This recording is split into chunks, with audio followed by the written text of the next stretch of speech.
Hi, and thank you for tuning in to my Capstone presentation for Naropa University. This presentation is a culmination of my studies in transpersonal psychology here at Naropa University, as well as my experience as a prenatal yoga teacher and mother myself. Today, I will be discussing the concept of matrescence and the value in recognizing this phase of life as a distinct stage of development. By illuminating and focusing on matrescence as a developmental stage, we are creating a crucial step in centering and creating a women-centered treatment approach that is both trauma-informed and elevates the experience of women.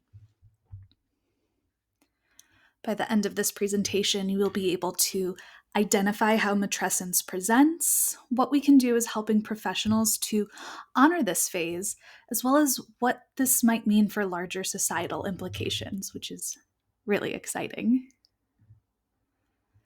I'd first like to say that I will be using language that will focus on birthing women. Matrescence is also a state experienced by adoptive surrogate mothers, those who've experienced prenatal loss, and non biological mothers, as well as fathers, which we would call patrescence. Each has its own kind of flavor and nuance. And with that, it's also worth noting that matrescence is an optional life stage, and those who do not experience it are not at a deficit. So while I speak of it as a developmental stage, a psychological, psychosocial, and many other aspects that I'll get into that matrescence affects, one who does not experience this is not at a deficit. So it's not my intention to be exclusionary here in this language, but really to focus on the particular aspect of women who give birth and this experience. So I like to talk about matrescence as this multi-layered metamorphosis. The concept of matrescence was first introduced in 1975 by anthropologist Dana Raphael. It's been many years since really the inception of this term and phrase, but it seems that it's starting to gather a little bit more momentum behind it as we embrace and elevate women in modern society. So the term refers to the metamorphosis that occurs when a woman moves from nulliparous or without offspring to mother, or again from mother to one, from one to two, two to three, etc. We can think of it as a stage like adolescence that comes with various changes in an individual lives. And it's my personal perspective and experience that it's really this integration period of the sacred mother archetype. Having a baby is a psychological revolution that changes our relation to almost everything and everyone, is quoted by Esther Perel.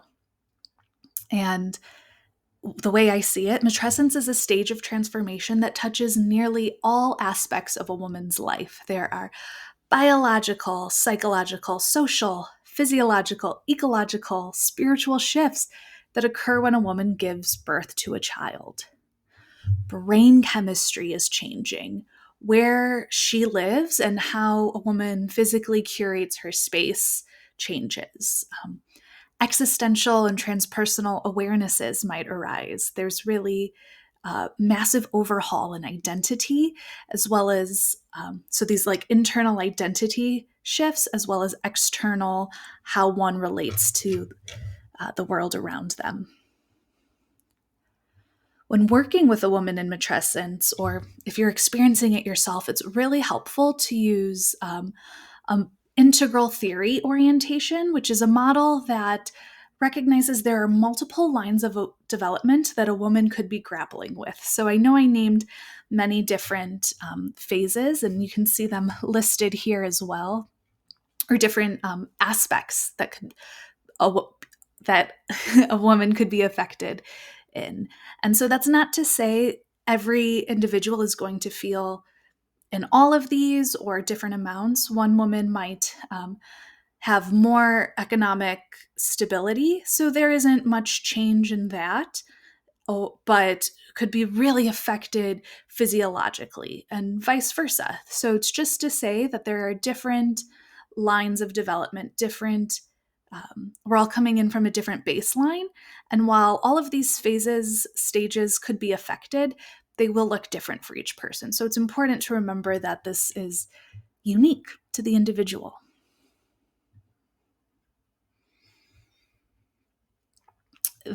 Matrescence, pregnancy, giving birth, is the single largest hormonal shift a woman could experience in her lifetime. And I just want to pause and let that land because this is huge. I do not wish to paint women as victims of their hormones, but I would be remiss not to recognize the seismic shift of hormone production that happens during pregnancy and after birth. As you can see in this graph here, during the roughly 40 weeks of pregnancy, different hormonal levels are rising, and then there's this dramatic shift at birth. And then if there's lactation, there's different hormonal factors going on with that as well. But a woman will produce more estrogen during one pregnancy than throughout her entire life when not pregnant. Again, during pregnancy, a woman produces more estrogen than in her entire life when not pregnant. Very big shifts happening here. And then when production stops after delivery, there's this rapid drop in hormone levels, and it's the biggest hormone change in the shortest time span, literally quite overnight, that any human could experience naturally without any hormone therapy. So there's a lot happening in the body here. How matrescence presents is going to look really different for each person. I've listed some different signs, and I'm reticent to use the word symptoms because it's not a disease or a diagnosis. It's really a stage of development. So some different signs or symptoms of matrescence could be ambivalence, changes in identity, excavating hidden emotions, confusion, joy, grief of the former self, the single self. Rage, mom rage, is something that's being talked about quite a bit these days, as well as a sense of unity and purpose and shifting clarity and values. So, a real hallmark of matrescence is that it could be all of these in one given day, that there's really just a rapid multitude of feelings that's happening. And not understanding or being aware that these really almost contradictory at times feelings is really normative. So, not understanding that on top of sleep deprivation, the physical healing that's required from childbirth, and the newfound responsibility of ensuring the survival of a tiny human being could be really deeply ungrounding, confusing, and disorienting for a woman who might not have a language to understand what matrescence is. I think that's why it's really crucial as care providers, as helping professionals, that we have this type of language in our toolkit so we can name what's happening, and that gives a sense of ease. When you can name it, you can tame it, right?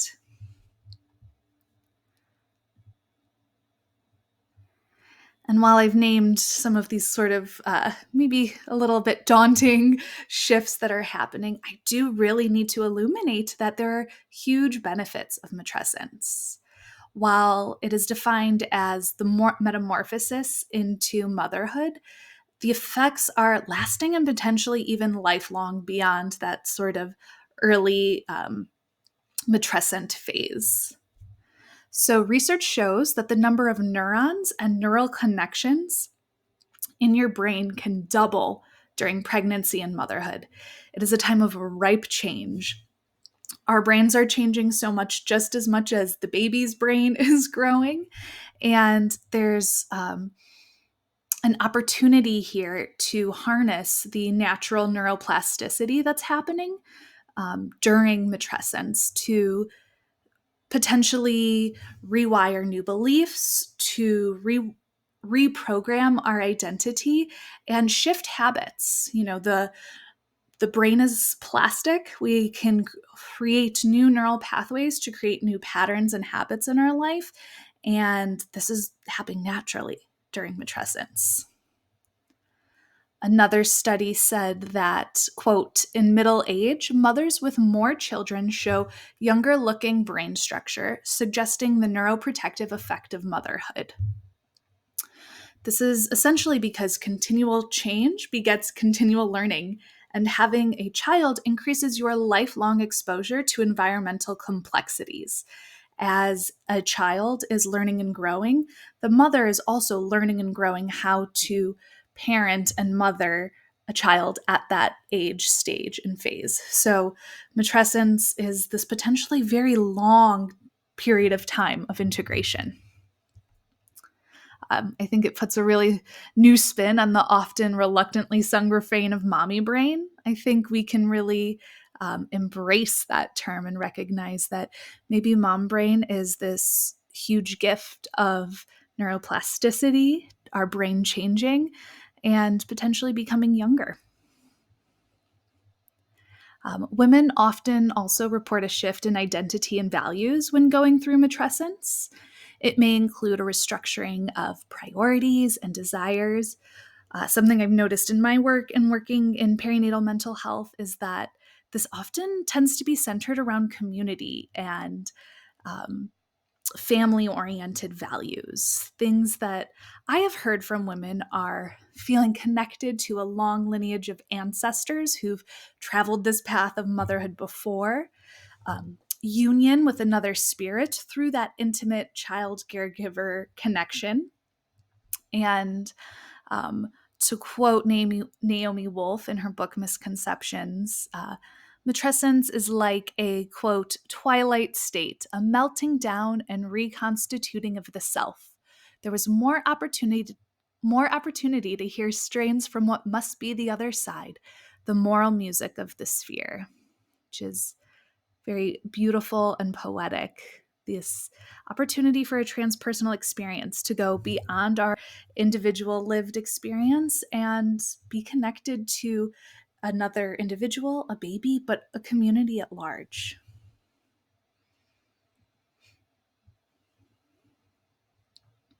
I also want to note that matrescence is marked by inflection points of altered states of consciousness. So there's really a huge shift in the brain development and the brain waves that a woman is experiencing during this time.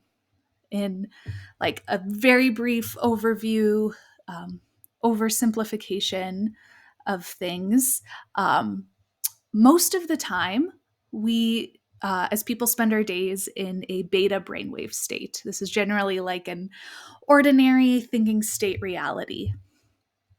During pregnancy, there tends to be more time spent in alpha, which is characterized by heightened creativity and that relaxed, daydreamy state that's really common in the third trimester in particular. There's certain hormonal changes that are going on to help relax and prepare a mother for birth.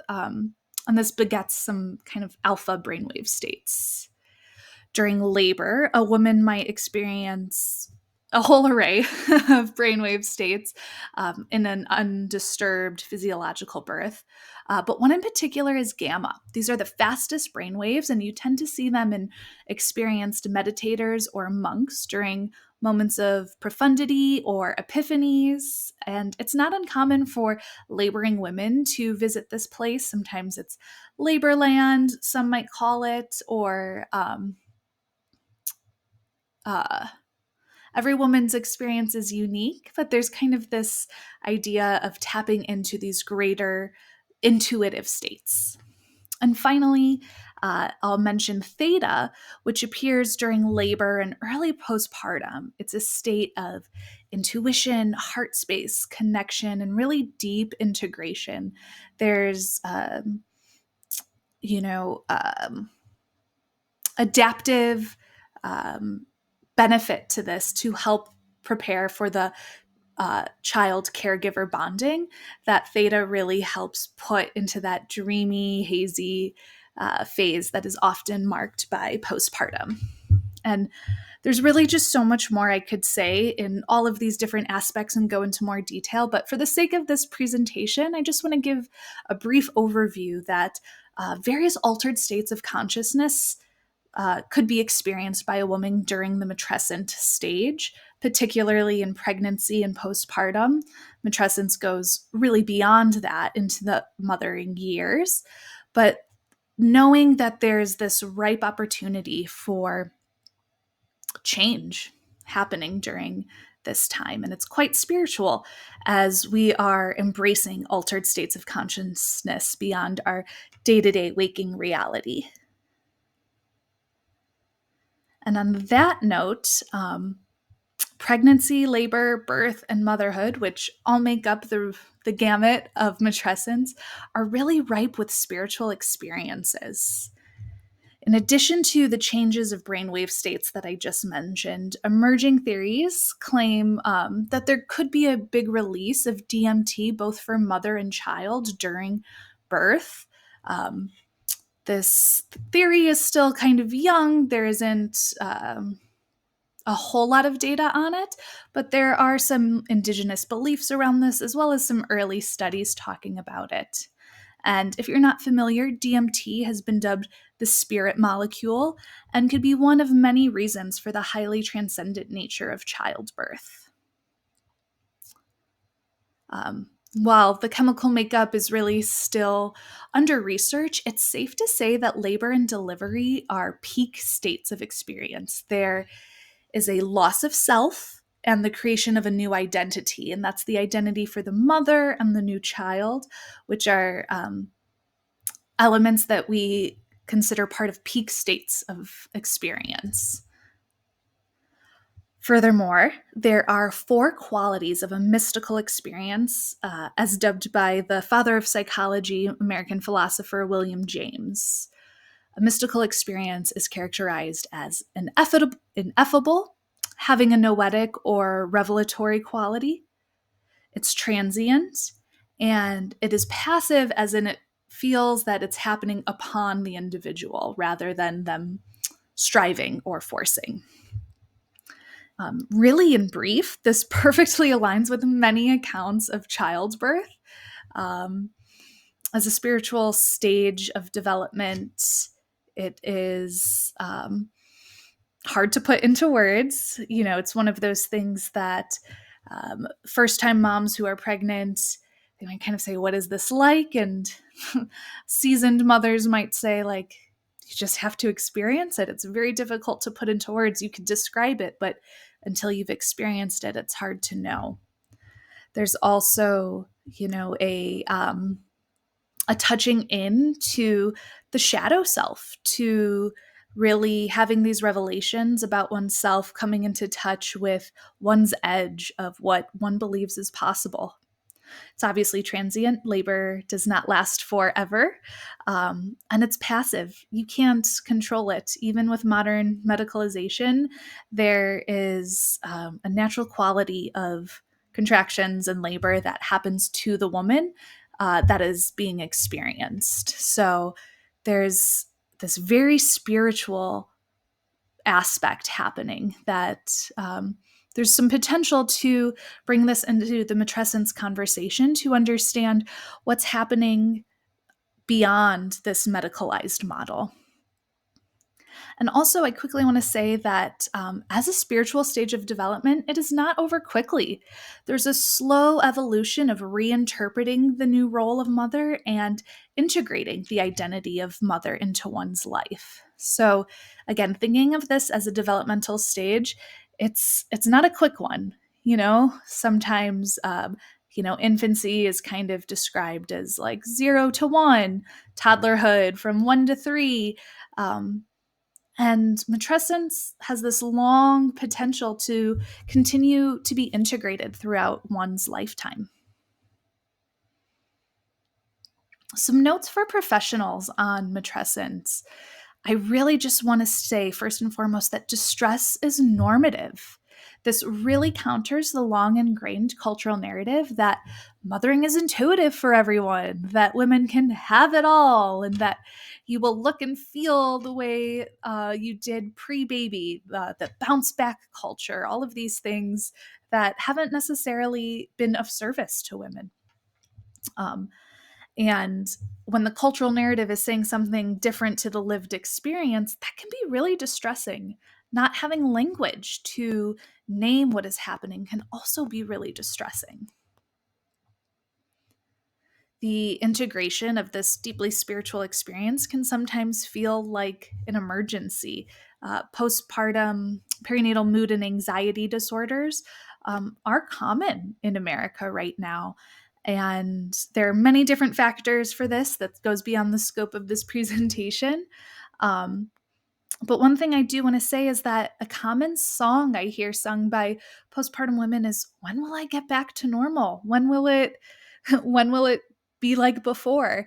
And through the lens of matrescence, not to sound too daunting, but there is no going back, and that is actually a thing to be embraced. When we think of matrescence akin to the developmental stage of adolescence, we would never expect a 17-year-old to have the same identity, belief, desires, or values as a 12-year-old. And a similar shift is occurring in the maturation of a woman into motherhood. So there is no going back to normal. There's this integration of, wow, things are changing. How am I going to how am I going to relate to that? How am I going to use this as fodder to alchemize my life? And because, assuming that we're talking about a woman who is out of adolescence, having a child into adulthood, there's a lived experience. You can kind of look back and see, oh, wow, adolescence was really awkward. I didn't know who I was or what was going on. And remembering that lived experience can kind of help integrate what's going on during matrescence. However, just because distress is normal doesn't mean that it needs to be endured in isolation. Psychoeducation and restructuring the paradigm of matrescence can help bring ease and validation to a woman's experience. There is space for motherhood in the conversation of spirituality as a path to enlightenment, to better self understanding, whatever that means for the individual. And also, it's really important to recognize both an individual's familial culture as well as the influences of the outside culture, kind of that bounce back culture I named, as well as the medical paradigm that women are birthing into. This medical paradigm is predominantly baby centered and doctor centered, and sometimes that can usurp the place of matrescence, of the mother centered approach.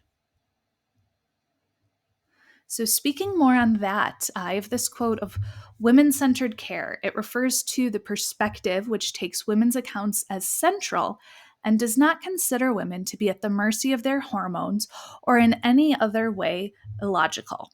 It relies on the assumption that whatever individuals report about their experiences should be taken as their interpretation of reality. And so, as I mentioned before, the current kind of medical model of things is very child centered. And initially, that doesn't sound like such a bad thing, but it's often at the dismissal of women's experience, treating them for their reproductive capacity rather than as autonomous beings. I highlighted here their interpretation of reality, really understanding that matrescence is going to look different for each individual. And I believe that this is the cause of many birth traumas that I have worked with women through. As helping professionals, it's really important to understand the culture of care that women can be coming from and how that might impact their experience of matrescence. I do not believe that doctors, nurses, midwives, care providers begin with the intention to harm or disregard women, but it is in the education and conditioning of the medical community wherein lies the problem. I think that the current medical model lacks awareness and understanding of the woman's point of view. So, what can we do about this? I've offered some ideas here for women centered language. We focus on motherhood versus mothering. So, mothering is the act of doing what the woman is giving in service to her child and family, where motherhood is about her experience, the individual lived experience, and change in identity that's happening. Another shift I like to speak of is to elevate a woman over empower. So, when we talk about empowering our clients or empowering a woman to do something, there's an implicit power dynamic there, is that you are the one to bestow the power upon her. But when we can elevate a woman and hold her in that space of naturally rising to the occasion, holding her and trusting her innate capacity to know what's best. Because as I mentioned earlier in that integral theory model, like every woman has different lines of development, and there's going to be a different truth of experience for each woman. So we really want to hold an individual's interpretation of reality as their truth. We can do that by elevating them rather than empowering them with our own agenda. Another little shift that I love is saying that a woman has given birth rather than a child is born. There are certain languages where this is sort of just the culture, the norm of how things are said. And it's very subtle, it's just a little shift, but it's really focusing on the work, the battle that a woman has been through in conceiving, gestating, carrying, and birthing a human being. It really holds the woman in reverence, which I think tends to be missing in our current model. And finally, I like to think of mood and anxiety changes as a spiritual emergence rather than stigmatizing. I think this idea that women bounce back, that it's intuitive and natural for every individual, that motherhood is peaceful and blissful for all, can be really damaging. And then there's stigma when a woman doesn't feel that way. So rather than thinking of it as a stigmatized or emergency type of thing, we can see it as a way of a new self emerging. There's the spiritual emergence. And so I'd like to talk about the future with a defined matrescence, as we've covered many different aspects here.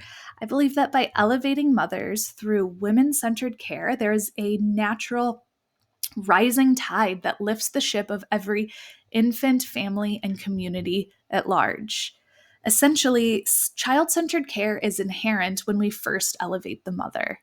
I think that treating matrescence as a rite of passage invites all mothers to reclaim this inherent power, to avoid stigma, and really give give meaning to the experience that a woman might be experiencing. In order to reach a critical mass and shifting the culture, I really invite the entire village of therapists, birth workers, yoga teachers, pelvic floor therapists, anyone who works in proximity to this season of life can really get involved with recognizing and honoring matrescence as a developmental stage and a rite of passage. I think that in order for things to change, we need to have a collective shift in how we view mothers, how we view motherhood, and how we view the birthing experience. So I would love to hear any questions you have about matrescence, any of the different topics. What piqued your interest? What would you like to know more about? I think there was a wide swath of things here. So I'm leaving time here at the end to answer any questions live. And for those who are watching on YouTube or virtually, you can please just add those into the chat, and I'd love to hear what you thought. Thank you so much.